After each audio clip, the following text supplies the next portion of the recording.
Magandang araw po mga kababayan, mga guys. Ito po muli at ang nagbabalik si Don Tiago.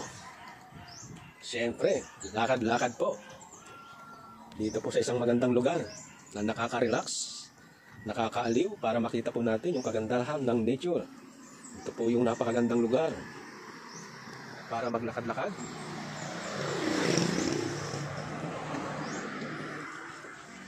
Malamig po yung simoy ng hangin kasi kahit medyo matanghali na ay makulimlim pa rin at napakalamig kasi marami nga po mga punong kahoy. Ayan. Kung napapansin nyo po ay napakalalaki po ng mga kahoy dito. Siguro po ay ilang dekada na po ito. O 100 years old kasi napakalaki po ng punong yan. Kung titingnan nyo po atin po siyang i-zoom.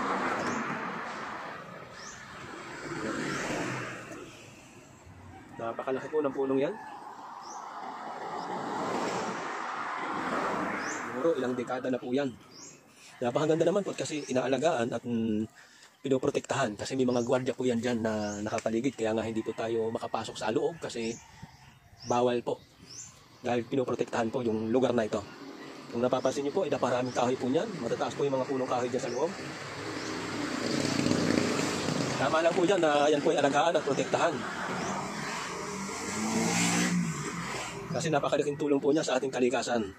Nakapaglilinis po yan ng hangin, ng ating hangin. Kaya napaka-importante na ito ay alagaan. Napakarami po dito mga kahoy, halos napakatataas. Ayan. Malawak po yan yung nasa loob, hindi nga lang po tayo makapasok kasi pinagbabawal po. Ayan. Huwag na po natin subukan na umakyat. Kasi mahirap na at baka po tayo ay masaktan pa. So ito po muli si Don Tiago.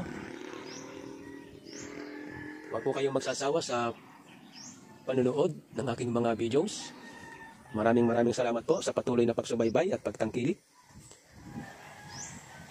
So, mga kababayan, mga guys, tayo po ay parating magdarasal at magpasalamat sa Panginoong may kapal sa lakas ng at sa mga biyaya na binibigay sa atin. At tayo po ay parating mo niyang binabantayan at inilalayo sa mga kapahamakan. So hanggang sa muli po mga kabayan, mga guys, tayo po ay parating mag-iingat. God bless!